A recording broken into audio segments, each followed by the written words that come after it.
也只能是死路一条了吧。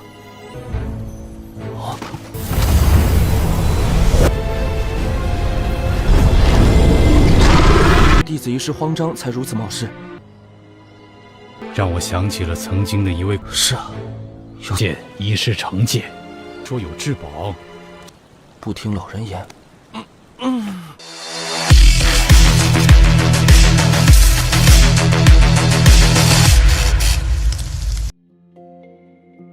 Halo semuanya, selamat datang di Ruang Sinema. Bagaimana kabar kalian semua? Semoga selalu sehat dan baik-baik saja. Pada hari ini kita akan kembali melanjutkan seri Sulian Dianfang atau Martial Peak episode 11. Bagi yang baru bergabung dengan seri ini, kita sudah sediakan playlistnya. Jadi kalian bisa dengan mudah mencari di mana episode awal dari seri ini. Tapi sebelum kita mulai episode terbarunya, kita akan melihat dulu apa saja yang telah terjadi pada episode sebelumnya. Tepatnya pada episode 10. Kemarin, Sumu dan teman-temannya tengah berusaha untuk melakukan penyerangan kepada Yang Kai. Namun sepertinya mereka datang di waktu yang salah, sebab Yang Kai tengah melakukan penyerapan pada asap dupa. Jadi ketika Sumu hendak masuk ke dalam kediamannya, dia itu malah jatuh pingsan akibat asap beracun itu. Tidak hanya itu saja, namun efek asap beracun juga telah membuat mereka kehilangan kendali atas emosi. Ini pun membuat mereka saling menyerang satu sama lain. Pada keesokan harinya, Yang Kai pun pergi ke arena seni bela diri. Ia mendapatkan perlakuan yang tidak menyenangkan dari para juniornya, yang mana mereka itu meremehkan Yang Kai. Alhasil Yang Kai pun mengajak mereka sparring. Walaupun hanya seorang diri, namun para juniornya itu tidaklah mampu menyentuh Yang Kai. Dan pada akhirnya pertarungan pun dimenangkan oleh Yang Kai. Para murid yang telah dipukuli oleh Yang Kai pun mengadu kepada Sumu agar ia bisa membalaskan dendam ini kepada Yang Kai. Nah, sekarang kita akan melanjutkan episode terbarunya. Kita dibawa kembali kepada Yang Kai. Ia benar-benar puas karena dalam beberapa hari saja ia telah mencapai body tempering tingkat ke-7. Buku hitam ini telah mengungkapkan serangkaian seni bela diri baru yang disebut sebagai True Yang Zu. Namun Yang Kai ini harus berlatih di tempat yang memiliki energi yang melimpah. Dengan latihan True Yang Zu akan meningkatkan suhu tubuh seseorang, yang seakan-akan ada esensi terbakar di dalam tubuhnya. Jika hal ini berhasil dilakukan, maka akan sangat berguna bagi tubuhnya. Yang Kai barulah berlatih pada pagi ini, namun ia telah merasakan titik baru pada tubuhnya mulai terbentuk. Ini pun membantunya mengembangkan vitalitasnya. Tentu saja ini bukanlah sesuatu yang bisa dilakukan oleh orang biasa. Yang Kai sungguh terpukau dan betapa hebatnya teknik True Yang Zu.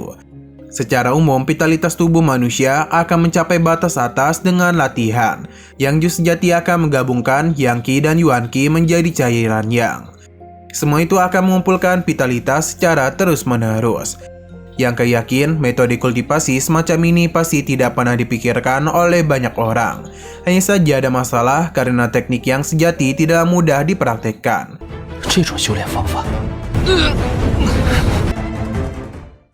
Di sini Yang Kai pun kembali mencobanya. Hawa yang begitu panas pun mulai masuk ke dalam diri Yang Kai. Secara perlahan namun pasti, True Yang sejati mulai masuk ke dalam vitalitasnya. Usaha Yang Kai membuahkan hasil karena ledakan besar pun tercipta dari tubuhnya.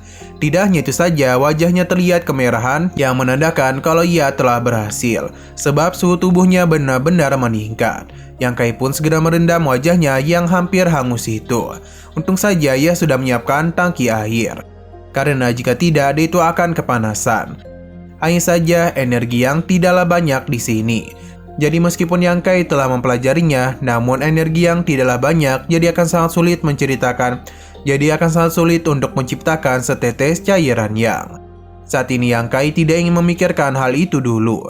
Berhubung matahari masihlah bersinar, jadi dia akan memanfaatkan hal itu untuk menyerap energi sebanyak yang bisa ia serap. Dia pun mulai naik ke atas atap rumahnya, sebab dan begitulah energi matahari bisa dia serap secara maksimal. Yang Kai pun mulai melakukan penyerapan. Waktu terus berlalu sampai sore hari pun tiba, dan matahari sudah tenggelam.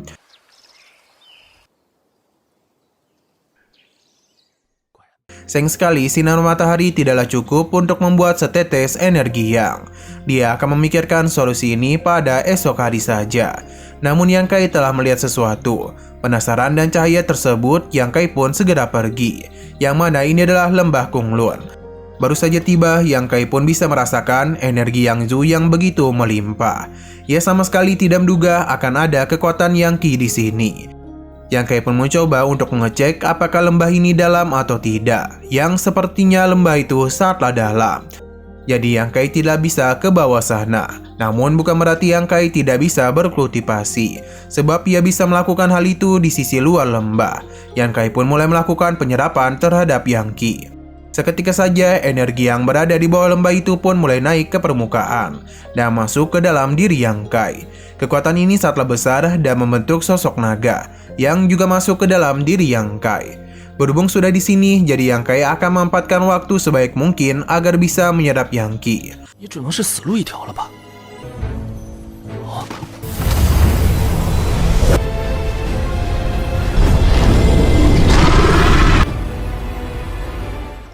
Pada keesokan paginya, Yang Kai telah merasakan kalau ia telah kembali berkembang.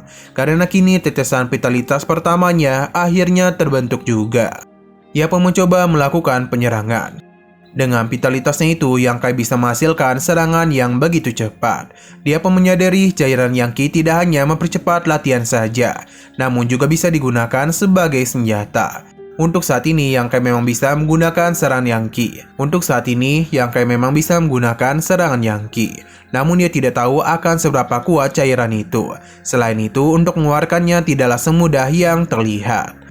Nah, di belakang Yang Kai ada sosok tetua. Ia pun langsung saja melakukan penyerangan karena ia tidak bisa merasakan keberadaannya. Namun tetua ini dengan cepat menghindari serangan tersebut dan melancarkan serangan balik kepada Yang Kai. Tetua ini sungguh tidak menduga murid semuda Yang Kai bisa mengembunkan cairan Yang. Selain itu, ia juga memiliki pergerakan yang begitu hebat. Hanya saja tindakan itu terlalu berbahaya karena menyerang dengan kasar. Padahal ia belum bisa membedakan apakah di belakangnya lawan atau kawan. Ini menyadarkan Yang Kai karena dulu ia tidak mungkin bisa melakukan hal tersebut. Yang Kai pun meminta maaf kepada seniornya karena bagaimanapun dia muncul secara tiba-tiba. Jadi dia yang panik pun malah melancarkan serangan kepadanya. Tetua ini tidaklah mempermasalahkan hal tersebut. Ia malahan tertarik dengan Yang Kai karena mampu menahan serangan jarinya. Yang Kai pun memberikan hormat sekaligus memperkenalkan dirinya kepada tetua ini. Sedangkan tetua itu adalah penetua 11 dari Papilion Ning Xiao. Inilah pertama kalinya Yang Kai mendengar ada penetua ke-11. Ketika melihat Yang Kai telah mengingatkan penetua ini kepada teman lamanya. 弟子一时慌张，才如此冒失。 让我想起了曾经的一位， 是啊，又在 你就叫我11长老就是了。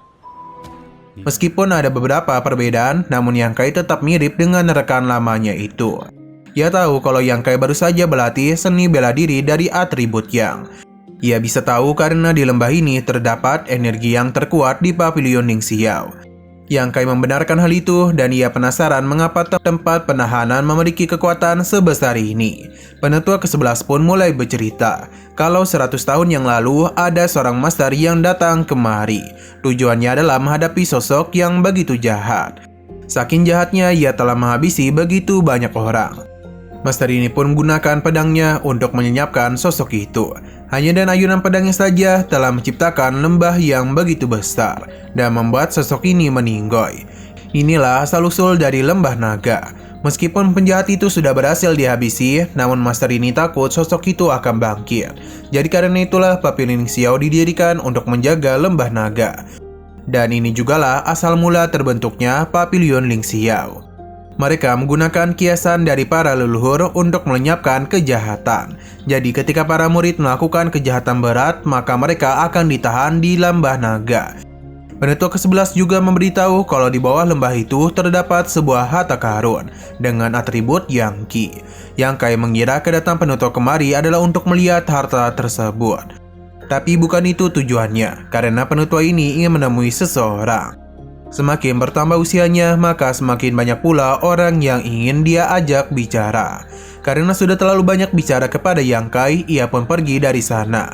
Namun dia meminta Yang Kai untuk tidak termakan oleh harta karun di bawah sana. Karena itu semua hanya akan menjebaknya saja.